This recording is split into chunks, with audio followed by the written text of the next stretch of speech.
Nous allons corriger les 4 exemples du TP développés avec la troisième identité remarquable. Donc l'exemple h, moins 4 plus x, facteur de moins 4 moins x. Entre les deux parenthèses, il y a bien sûr une multiplication qui a été omise. Donc pour développer ce produit, on reconnaît la troisième identité remarquable, a plus b, multiplié par a moins b. Alors, qui est le petit a? Eh bien, le petit a, c'est moins 4, puisqu'on le retrouve ici et ici. Qui est le petit b? Le petit b, c'est x, puisqu'on le retrouve ici et ici. On a donc bien la forme a plus b fois a moins b, plus, moins. On applique donc la troisième identité remarquable. A plus b est facteur de a moins b donne a au carré moins b au carré. Ça nous donne donc, puisque le petit a, c'est moins 4, le tout au carré. Il ne faut pas oublier de mettre les parenthèses autour du moins 4. Et le petit b, qui est x au carré.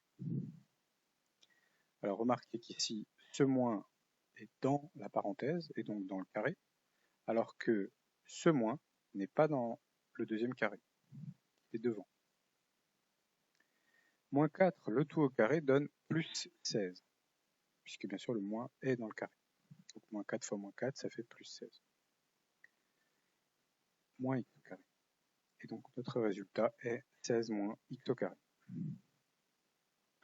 Voyons le deuxième exemple, qui est aussi la troisième identité remarquable. Cette fois, on a le petit a qui vaut 4 tiers, qu'on a ici et là. Le petit b, c'est x divisé par 2, ou 1 demi de x, qu'on retrouve ici et là. On a bien la forme a plus b, a moins b, qui donne a au carré moins b au carré. Donc 4 tiers, c'est le a, le tout au carré. Là encore, il ne faut pas oublier les parenthèses. Moins b, qui est x sur 2, au carré. Et là encore, on n'oublie pas les parenthèses.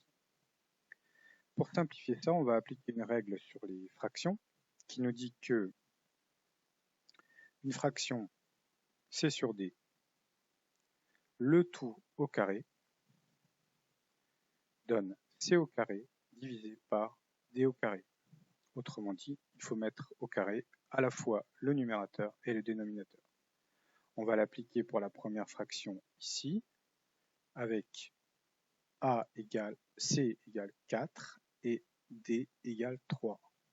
Donc c égale 4, d égale 3.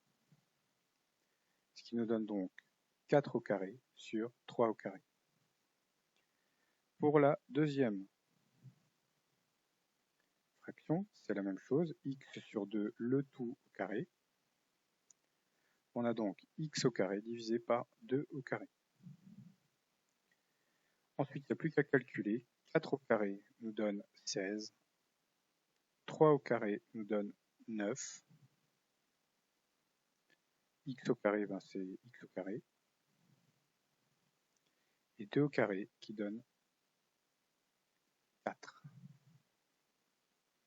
Finalement, on obtient 16 neuvièmes moins x au carré sur 4. Alors voyons les exemples J et K, qui sont un peu plus difficiles puisque nous avons des racines carrées dedans. Pour le J, x fois racine de 3, entre le x et le racine de 3, il y a un fois. Plus racine de 6, x fois racine de 3, moins racine de 6. C'est bien la forme a plus b fois a moins b, avec le a qui vaut x racine de 3 et le b qui vaut racine de 6. On applique l'identité remarquable numéro 3, a au carré moins b au carré. A au carré, c'est x racine de 3, le tout au carré, il ne faut pas oublier de mettre les parenthèses, et racine de 6, le tout au carré. Ensuite, on applique une règle sur les carrés qui nous dit que quand on a un produit c fois d, le tout au carré, ça nous donne c au carré fois d au carré. Autrement dit, il faut mettre au carré les deux facteurs. Donc ici, ça va nous donner le premier facteur x au carré et le deuxième facteur racine de 3 au carré. On les multiplie. Moins racine de 6 au carré, ce qui nous donne x au carré ne bouge pas. Racine de 3 au carré, par définition, c'est 3, puisque la racine carrée de 3 est le nombre qui au carré donne 3, c'est sa définition. Ensuite, racine de 6 au carré, ça donne 6 pour la même raison, c'est sa définition.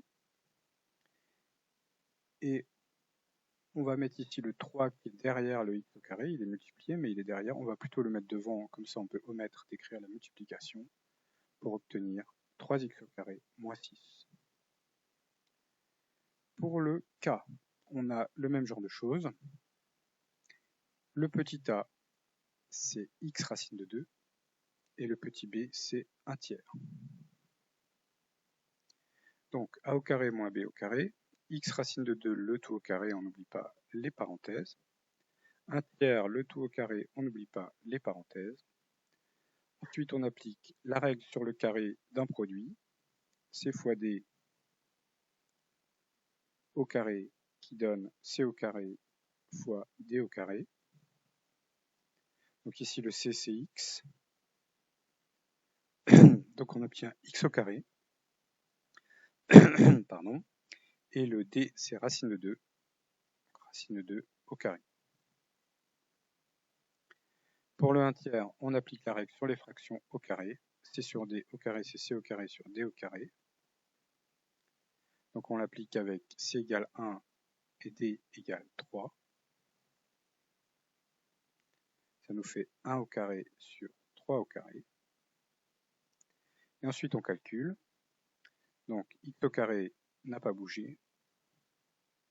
Racine de 2 au carré, par définition, vaut 2.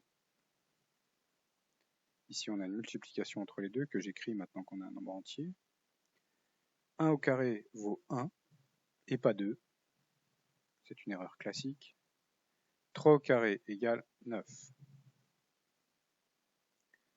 Donc on obtient x au carré fois 2, qui est la même chose que 2x au carré en mettant le 2 devant, moins 1 neuvième.